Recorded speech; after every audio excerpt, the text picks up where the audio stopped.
Hey, I'm Jonathan, and I live in London, England. Hey, I'm Jeff, and I live in Perth, Australia. Together, we are Ekko and Sidetrack. We produce music that sounds like this. And this. And even this. This podcast is about music, creativity, and everything in between the giant space that separates us. Welcome to A Band Apart with Ekko and Sidetrack. This podcast is brought to you by Shore Order Burger Co. Use the code word EKKO at checkout in-store for 10% off in either the Hay Street store or the Fremantle store. Go get yourself a burger, yo. Welcome back, dear listener, and I'd just like to start this one by saying thank you for bearing with us as we've released a few podcasts a few days late, as we've been quite busy lately, and these things do take a little bit of time to put together, so we've put them out on a Monday or a Friday or some other day other than our standard Thursday. So thanks very much for sticking with us. And your patience. It's a lovely thing that we get comments and feedback about all this stuff, and it's really cool that you wait. Yeah. It is really cool that you wait. It's great that you listen. It is great that they listen. I got some more notes. Oh, not notes, but messages about the podcast we did a couple of weeks ago. Yes. Which was nice. Yes. And I've got a quick update. Oh, yeah. On how I'm feeling. Yes, perfect. And a bit somewhat what someone said about a swamp monster that made me think. I've seen a psychologist again, and I went to see a breath worker yesterday. For anyone, do you want to fill people in what a breath worker is? Oh, yeah, a breath worker is someone that you do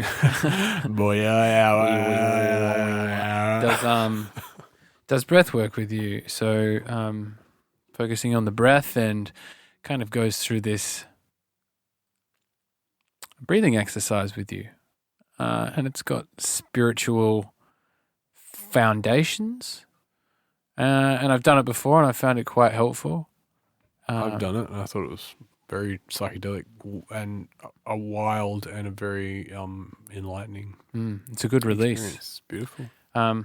Shout out to Diane. But the thing, because I talked about my swamp monster with her. Yeah. And she laughed and said, that's such a good name for it. But you have to remember the swamp monster is just you. And like the first thing to do with your swamp monster is you need to love it. Yeah. And I was like, yeah, that's so true. Like you can't spend all your time being like, oh, I fucking hate this part of myself, which is anxious or sad or angry or whatever it is. The first thing you need to do is to just hold it like a child and just say, I love you. It's fine. It's okay. And that's how you kind of, you learn to live with the swamp monster rather than I need to get rid of the swamp monster. Absolutely. I think I heard someone, might have been Neil Strauss or someone like him, talking about the swamp monster, for lack of a better expression, is basically the child in all of us that needs the nurturing. Yeah, it's the inner child. Yeah. Yeah. And that was really good. And I'm practicing a lot of self-love as much as I can. That's really good, man. Yeah. And I'm feeling better. I'm doing gratitude writing, a lot of gratitude writing and some journaling and just writing in general. That really helps. Yeah. I find it does. It does. It does. How does it help you, just to drill down on it a little bit more? I think it kind of it allows me to have a bit more space in my head, one. So some of these ideas or some of these thoughts get kind of pushed out of my head because it allows you to, if you're having a negative thought about yourself or having a negative thought about a situation, you put it down, you find you start to argue against that point quite quickly when you're writing everything down. Yeah. If you write down, I think you're a piece of shit, you'll very quickly be like, whoa, whoa, whoa, you're not a piece of shit. Slow down, hotshot. Yeah, it's like you'll start to argue the opposite to it. Whereas if it's in your head, you have to kind of consciously argue it, which is a lot harder. That's one thing. And it also helps to reflect on things when you write them down, and it keeps a record.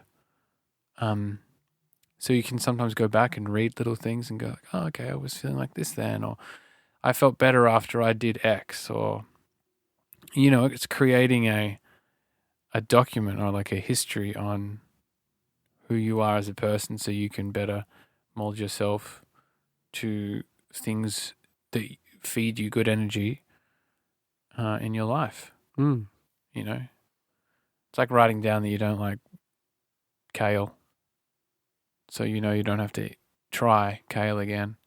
It's the same with interactions or people or doing things or whatever it is. It's a good record of things. Yeah, I slept like shit last night, and then that happens a couple of days in a row, and you go, looks like I keep sleeping like shit. Oh, that's why I'm having coffee at 4:00 in the afternoon. I'll stop doing that rather than kind of, it makes you check a bit more. It makes you more, what's the word? Accountable to yourself, I think. But yeah, I'm finding it to be beneficial. That's great. And how did not to go too far into the details, but how did the thing go with the counsellor this morning? Good. Just talking about stuff and affirming stuff and discussing, I don't know, again, just talking to someone that's so that has absolutely no personal interest, not personal interest, but personal stake in my life or anything like that. It's just very helpful. That's great. And she talks, she's got some good advice and some good systems to implement. And yeah, we talked about a bunch of stuff. It's really good. I can probably talk to you about more later. Awesome. And it's actually quite fitting because I think this week is Men's Mental Health Week. Really? Yeah. So if you're a man and you're not talking about your mental health, you should be.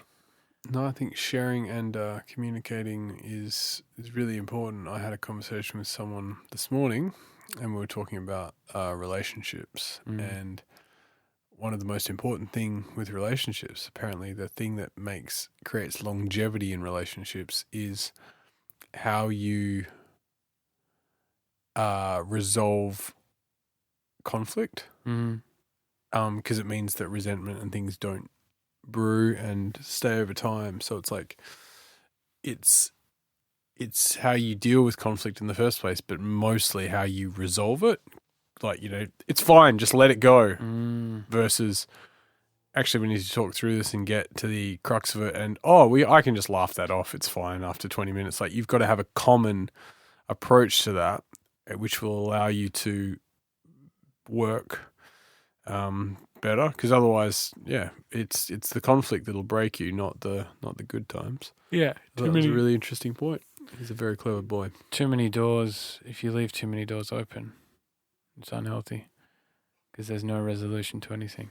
Exactly. There's no ending. The wind comes through the doors. It's a breezy doorway. It's a breezy life. It's a breezy room. It's a breezy house. It's for breezy. It's for breezy.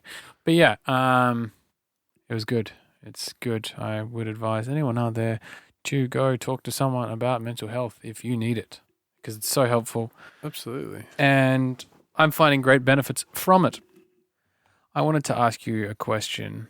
Yes. I don't know what prompted me to do this, but last night I looked up the Sistine Chapel, and because I'd never really looked at it, I know that there's the hand of God. Yeah. But I didn't actually know the format of what it looked like. No, neither do I. And really, it is fucking incredible. Like, to have someone, Michelangelo, paint that, who was originally a sculptor. He saw painting as like a lower form of work. Yeah.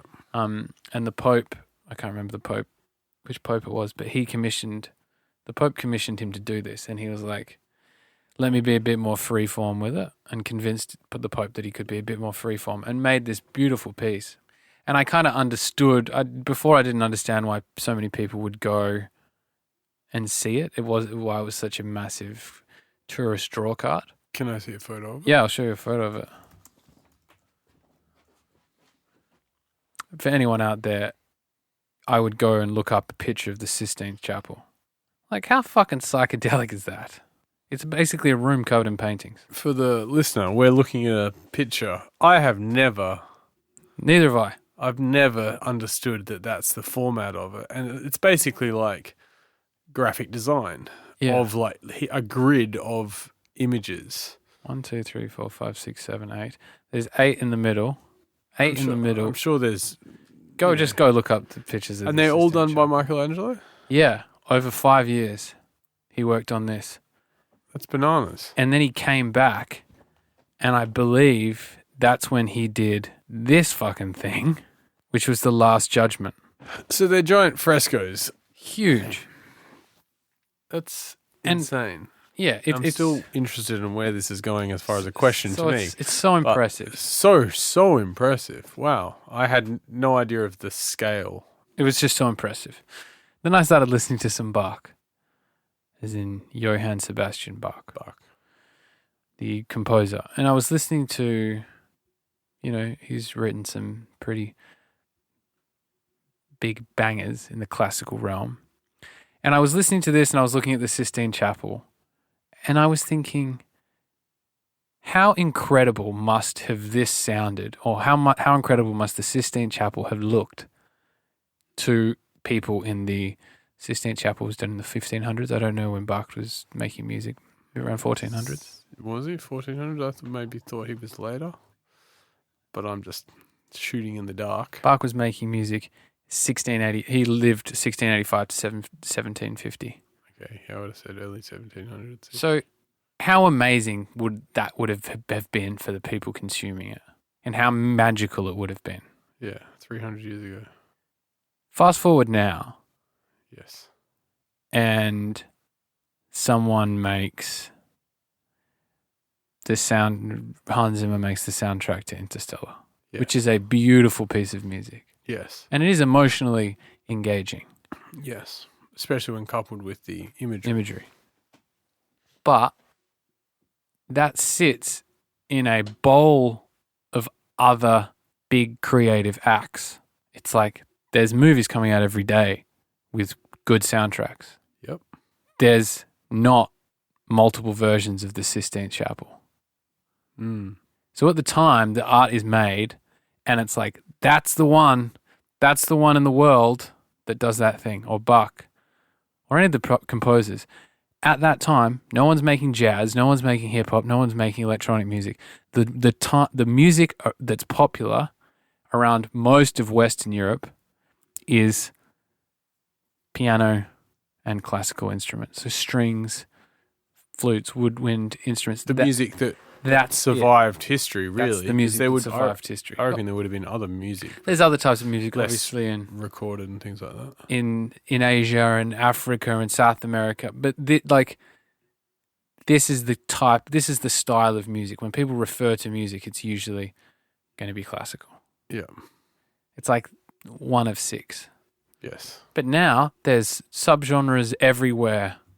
Even within drum and bass, there's like 15,000 subgenres that people argue about. So what are you asking? Do you think that the devaluation of art has something to do with the amount of it that we see in the world now?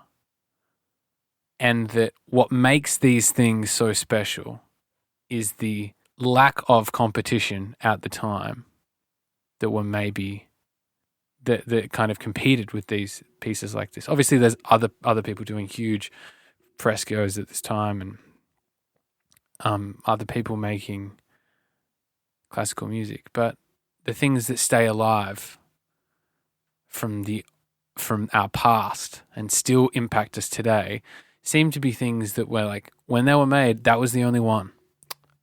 And I suppose, in addition to your question, maybe you're asking, what do you think of this era will stand the test of time?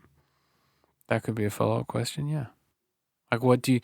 I just feel like, yeah, what will stand the test of time? Well, I reckon it definitely has something to do with the ability for the everyman to create.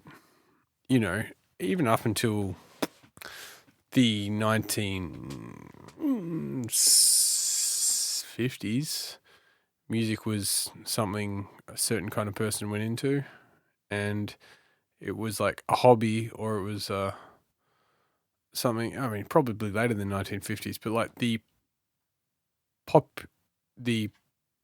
popularization of people playing instruments for fun and forming their own bands and things like that probably only started in the mainstream in like the 50s, maybe. Rock and roll kind of vibe. I reckon people were still making bands and stuff in the... People were still making bands, but as far as like really spreading out to the mainstream. Yeah. But then you look at how that changed big time over time. But yeah, I mean, suppose in the 1700s, you would get a patron who would be someone who was extremely rich, who would pay you to create.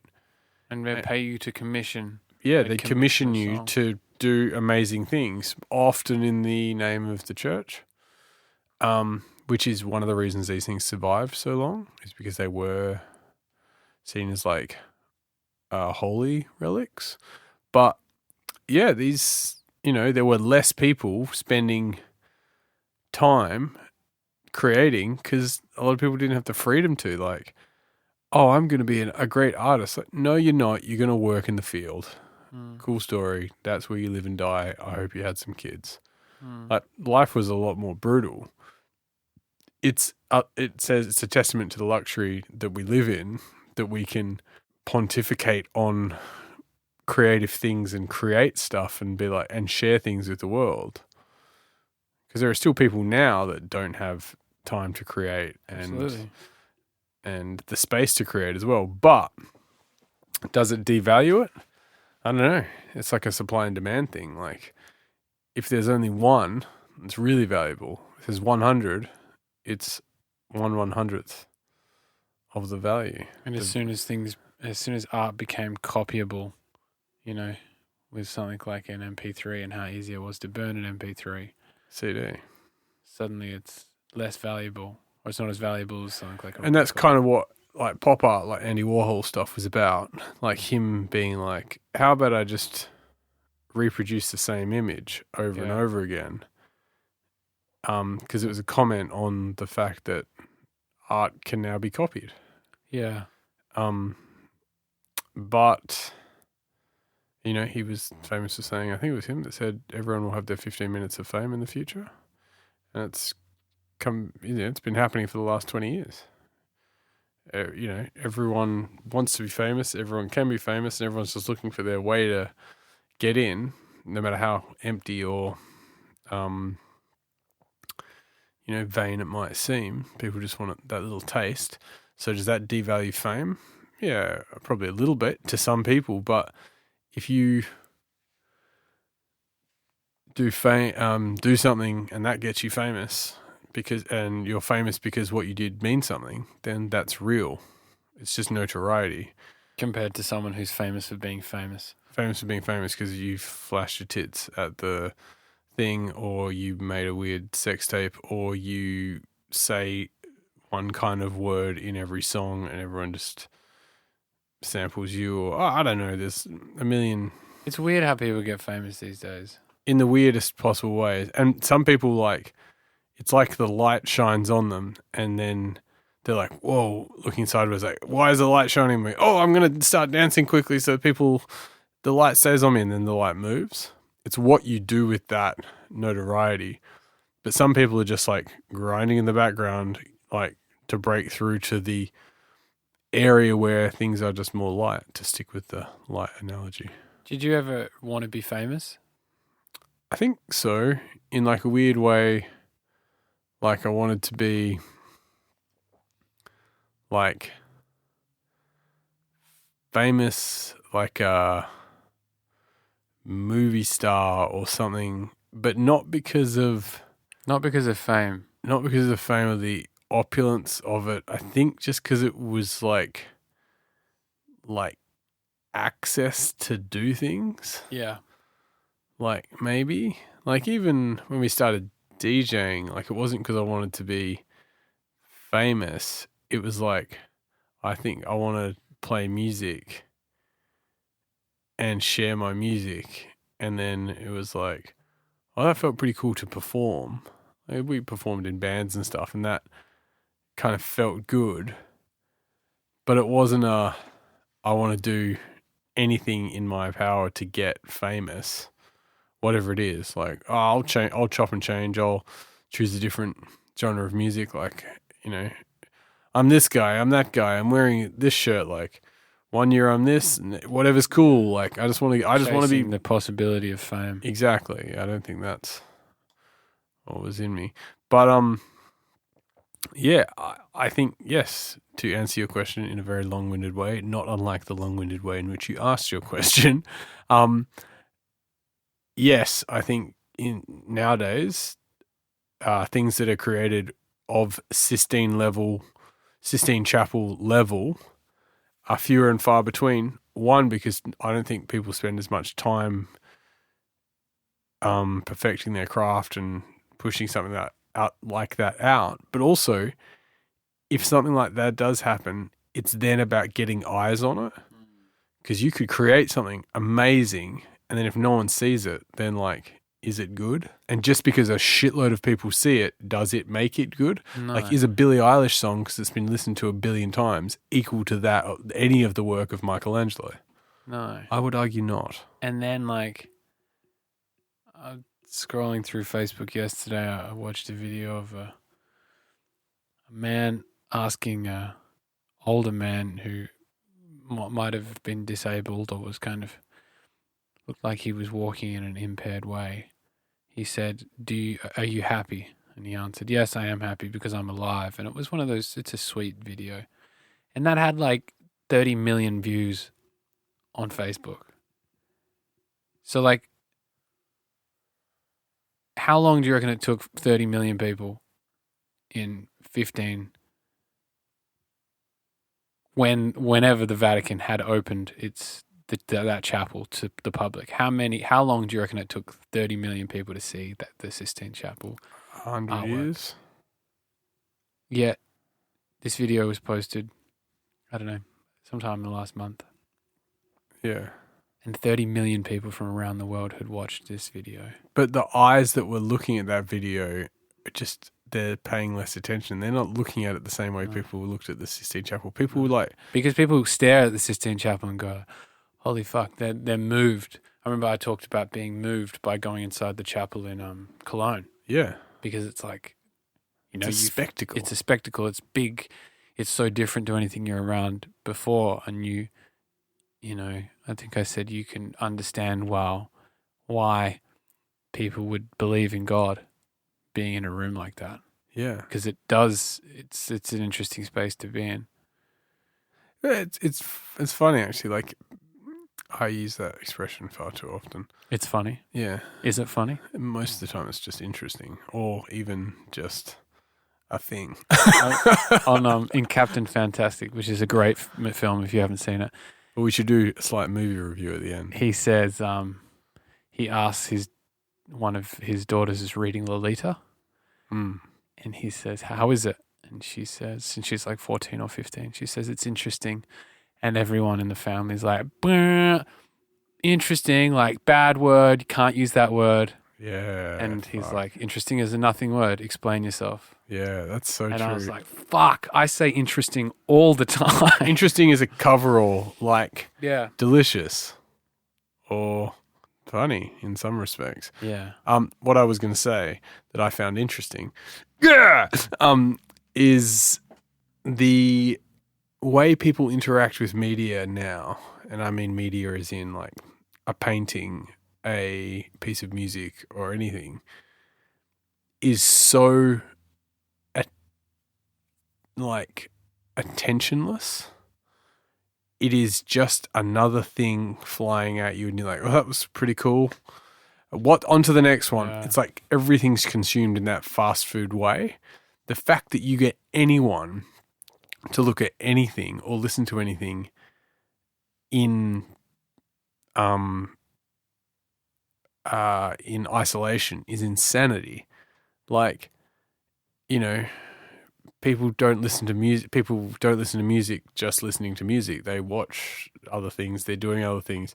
People watch shows like, oh, it's one of my favorite shows to like cook to or get that. Things like They'll look at their phone while they're watching the exactly, movie or even just if they're not even looking at your phone, just like people see something, they're like, huh, that's great, and that's them taking in the information. It's very cheap. Yeah. So, and I think this is where we're in a real danger. We're probably already there. It's like making fast food for fast consumers. Like we know they're consuming it like this, so why not just make it like that? It's like people It's that like go making like, drum bass song that's 2.5 minutes long. yeah, or you know, a movie that is just Netflix is really good at it because they make terrible content some of the time. Sometimes they make good stuff, but like it's like they have all the metrics that make a hit. They know that we've talked about this, that they have to have X happen here, and we need the star to do this, and this needs to happen. And they do it. They create the perfect 90-minute block that they know will appeal to people that like suspenseful, edgy, quirky, because they've liked those other movies that are like that. Yeah. And they're just shit. They're just terrible things. Like creating. That's why you've got to kind of. One point I'm making, I suppose, is like people think that creating, because we're consuming things in a shitty way, they think, oh, let's just make more shitty stuff. Yeah. I think you got to go the other way and be like, make more challenging stuff, and more people will be into more challenging stuff. Yeah. Well, and choose to take a deeper dive with you, and they're the people that you'd like to have pay attention. it's I think we've said this before as well. I might be repeating ourselves quite a bit on this podcast, but while there's people who pay attention to a social media post for 3 seconds if you make a video, there's those people, but then the same people are also sitting down and listening to a podcast for 2 hours. So you've got this like weird thing where we've never had a shorter attention span as a society, but then we've got this completely opposite scenario where we've never had more of an attention span, and where people are flocking to things like podcasts or audio books. That's what I'm saying. That's the bounce back that we're seeing, because everyone's like, no, just create shorter things. People want a 15-second video. People want a 7-second video. Do you know what? The perfect length for a video or an ad is 4 seconds or whatever. And some people go, how about the perfect length for a fucking podcast is 3 hours? Yeah.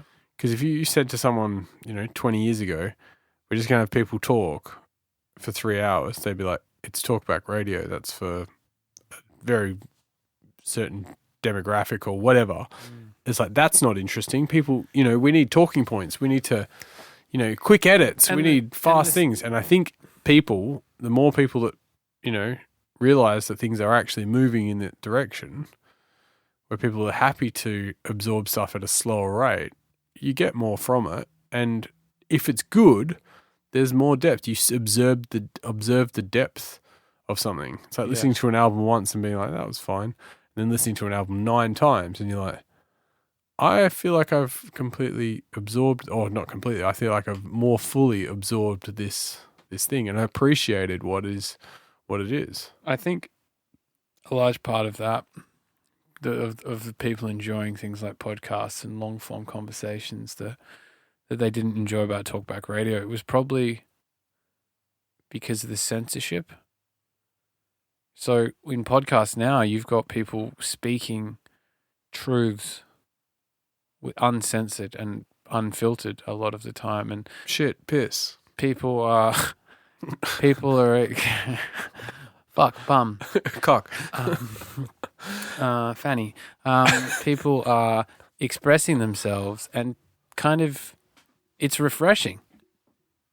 Very refreshing. It's refreshing, I think, to hear someone go like, I don't know, to express themselves, to express a not fully formed idea. Yeah, and I think that is important. That's why people like seeing behind the scenes on things. Like, how did you create it? Like, we've gotten so used to seeing the shiny, completed thing. Yeah. And that's so cheap to people. Yeah. They're like, whoa, that's sick. What else have you got? Yeah. Like, But then when you go, look at all the hours that went into it. yeah, and you show the process and you're there's like, fucking videos of people. I talked about this on the fucking Motive podcast I did the other day. People's getting like a branch or like a log and like molding that into a mug over like the course of 12 hours. That's fucking interesting content on YouTube. You know, like you see, how do they make a mug? and you have an appreciation for the amount of time that and went then you into go like, okay, if I buy that mug and that mug is $90, then maybe I now understand it. And that's where kind of a connection to the product that is worth, like what's the worth of it. So maybe to increase the worthiness or value of art to the consumer, we just need to start doing huge amounts of behind the scenes work. So you go, we time-lapsed ourselves for every minute we were in. We took a photo for every minute we were in the studio working on this song. And here's the time-lapse. And the time-lapse goes for 2 minutes. And then people are like, whoa, that's 60 hours. Maybe subconsciously people will be like, cool, I'm going to buy that song. I don't know. It's an interesting idea. I think Or we should just start making mugs out of scrap metal. People want to hold real things. People want to see and hear real things. They want to hear unfiltered conversation, see unfiltered photos. They want to participate in a way that's like human. Because I think we're post plastic interactions. Like, yeah, I agree. Surely we're beyond fake boobs and fancy cars. Like I don't know. we're not completely at all. And but that's nothing against fake boobs or fast cars. But absolutely, it's more, fake boobs are fantastic. It's more Fancy like cars are fantastic as well. If you'd like to reach out and become a car sponsor of the Ekko and Sidetrack podcast, a band apart. It's more so like the superficial. Mm. I feel like the superficial though has never been also. It's never had a stronger limelight. Like if I took a photo in front of fucking, dad's car. I'm currently driving my dad's car. Which is a Porsche. Which I'm fucking balling, bruv. The fucking music from what's it, Exhibit Show? What's it called? Pimp My Ride. No, it's a fine car, but it's like She's a fine automobile. It's a XR8, a Mazda XR8, is it? Yeah, which is nice. It's a sports car, but if RX8. RX8, whatever, it's a Mazda XR8. What did I say? RX8. It's a Mazda. It's a Mazda RX8. It's a Mazda RX8, and it's a sports car. It's a fine sports car. But if I took a photo in front of that and was like, new car, who dis? And put it on my Instagram, Yeah. guaranteed I'd get heaps amount of likes and people would be like, fucking sick whip, bruv. And saying all that shit. Because the car's nice. Compared to if I don't know, posted a photo of You whittling a piece of wood or like a model I made or something like that. I'm sure it wouldn't be as popular. But I think that is an element of superficialness that will be with us for a while.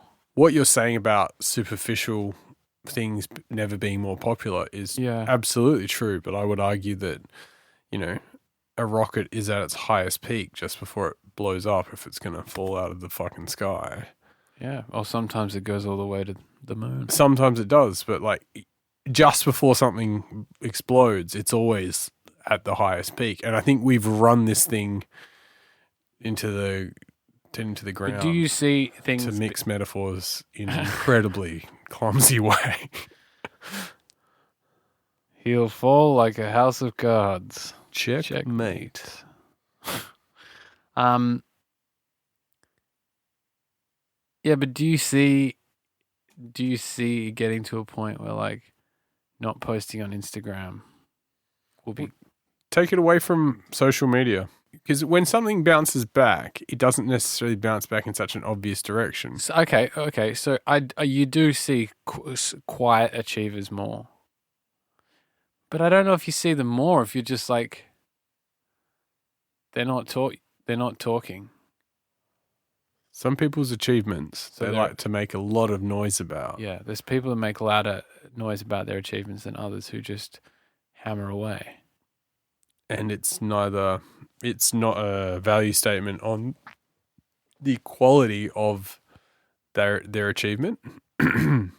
But if they are not, what's the word? If it's not about who makes the most noise, nor about who creates the best thing, it should just be about quality, I guess. What am I saying? Sounds like pretty fucking Bolshevik talk to me, buddy. It's a meritocracy is what I'm saying. It's like the good stuff should be rewarded and the empty stuff probably has a place, but it's got its own place away from the really high quality shit. Yeah. It's like someone who's like, look at my, someone that looks good in a certain like setting and, they like that certain thing. Like what? Sorry, let me explain. For example, with food, people say, this is the best pizza I've ever had. Yeah. And they go, this is the best pizza I've ever had. It's so amazing. And you ask why, and it has this, this, and this. And then in my head, I go, yes, it's the best pizza you've ever had, but a good pizza will only ever be a 6.5 as far as a good meal you have. Like, so it's not in the same. To you. Well, yeah, sure. But it's not in the same, you don't measure the quality of a pizza in the same way that a Michelin chef measures his food. Yeah, of course. But I mean, that's just that's a scale. That's like a scale thing. Yeah, so I think there's appreciation of really quality stuff and things that take time and all the stuff we've been talking about, and then the more superficial stuff has its own scale. So maybe a better analogy is you can't compare a 5-year-old's drawing and be like, that's actually really good for a 5-year-old. But when you compare that to Michelangelo's Sistine Chapel. Sistine. I can't talk. Sistine. I think this podcast is rapidly falling apart, if I'm perfectly honest. Sistine. Yes. You can't compare a 5-year-old's really good drawing for a 5-year-old to Michelangelo's Sistine Chapel. You could, because any two things can be But compared. both of them aren't going to be 10 out of 10. Like the 10 out of 10 you give them both Yes. isn't a comparable 10 out of 10. Yes, exactly. Have you ever got 10 out of 10 for something or give anything 10 out of 10? I'm pretty harsh critic. Yeah, some things get a 10. What's the last thing you gave a 10 out of 10? Well, 10 out of 10 would be perfect, and actual perfection is impossible, but by definition. But I would say that, again, it's like perfect for that moment. I've eaten a pizza and been like, this is so fucking delicious, and the setting I'm in, the people I'm with, the way the cheese is just melting right here. Yeah. That's a 10 out of 10 moment. That's a 10 out of 10 moment. Yeah, but it's not a 10 out of 10 pizza. Probably not. So what's the last thing you remember being like, this is pretty good? 10 out of 10. 10 out of 10. I didn't, for a long time, I didn't even give Uber rides 5 out of 5. Yeah, until someone told me that damages their rating. Because Yeah. I'd be like, yeah, man, it's got to be. He's got to have like water and you're a mints fucking and all piece sorts of of things. shit, If it's going to be a 5 out of 5, I would give a lot of 4 out of 5s, and people would be like, no, that depletes their rating. What it is, it's a 5. They start at 5 Yeah, and they go down. yeah, They don't start at 1 and go and up. then they go up. Yeah, okay, but back to the 10 out of Yeah. 10 thing. Very rarely I'm giving something a 10 out of 10. I mean, the first thing I think of is The Fifth Element, the movie. I'd give that a fucking 10 out of 10. That's a 10 out of 10 kind of movie. Okay, so you want to talk movies? No, because we always talk movies. Like, I'm just talking, that's just an example, but like a 10 out of 10 meal. Or even, I think you can have a bite of something that's 10 out of 10, or like a sip of beer that's 10 out of 10, or But it's a moment. a moment. Becomes it's context. Yeah. For it to exist in isolation or in a vacuum is difficult. But then maybe that just makes it sweeter. You've drunk water. You love water. You would have drunk water, and you would have been like, "That's a 10 out of 10 drink." That's not going to be, because it's not going to be cold water. It is cold because Yeah, I'm but is it drinking from a chilly bottle. Is it filtered? No, it's not. It's tap water from downstairs, isn't it? It's not bad though. It's not bad. It's But, not like- a 10 out of 10. But like, It's you definitely get not hungover. Suckling on a... You're hungover, and there's some sort of refrigerated water nearby. That's a 10 out of 10 glass of water At the time, yeah. at the time. So what we've decided is that Some things are good, some things are bad. everything can be compared, but it's all about context. The merit of something should be judged not solely on how it was created and how it was presented, but a combination of all the above. Yeah. And you can't judge a book by its cover. And also, you better let sleeping dogs lay. Because 10 out... Because... What's another fucking thing I can say? You better let sleeping dogs lie.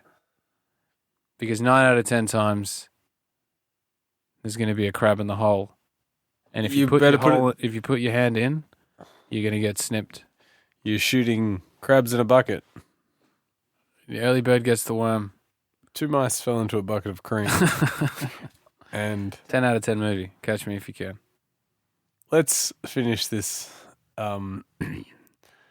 intelligent but Meandering conversation. meandering conversation. On a high? On a high, tell me the movie that you watched the other night that you really enjoyed. The Intouchables. Intouchables. Yeah. The French one? Oui. Beautiful. I've never seen it. Beautiful film. Go watch it. The French make fucking great They movies. sure do. There's a real... what I love about it is that you never... You don't need... Don't spoil it. You don't need to understand a lot of the context is already given. Yeah. You never really find out why the guy's rich. Basically, this film is about a French aristocrat who's paralyzed from the neck down, and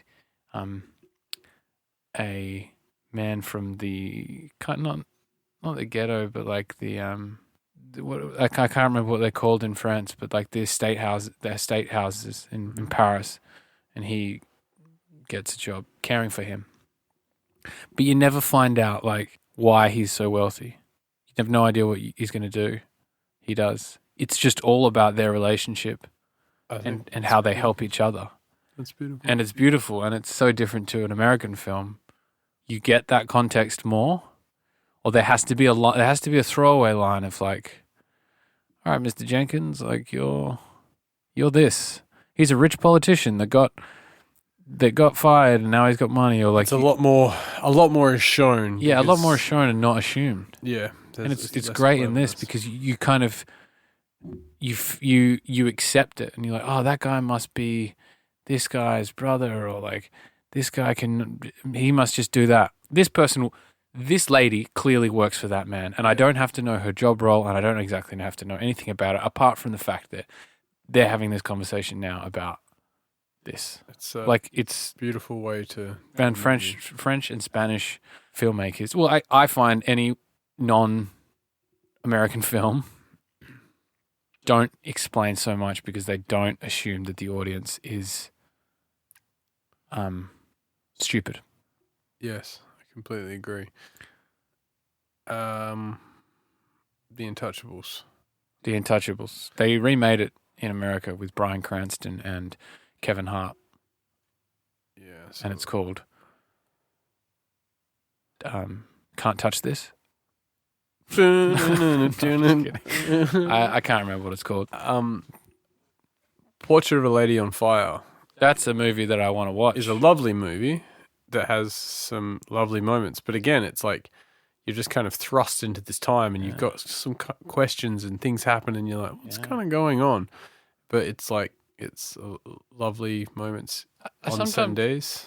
On Sunday, yeah. By what's his name? Denis Villeneuve.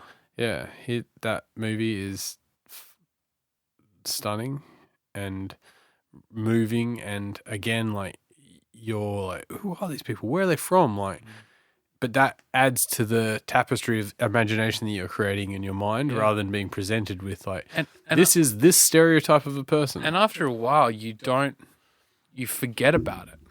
You go like, it doesn't matter that I don't know what kind of car they drive. Yeah, or whatever it is. Like I'm along with the story. Yeah, because the story is that good that you're enthralled. Yeah. Well, okay, so 2 recommendations of movies to watch are The Untouchables, which is a French film. Portrait of a Lady on Fire, which is a French film. And On Sundays. On Sunday, which is, I believe, a French film. French-Canadian film. Yeah. Denis Villeneuve from Canada. So the remainder of the podcast will be conducted in French. So, bonjour, Jeff. Ça va? Merci beaucoup, everyone. I've already broken through, and my brain has broken, and I do have to leave. Now, thank you very much for listening to our waffling conversation.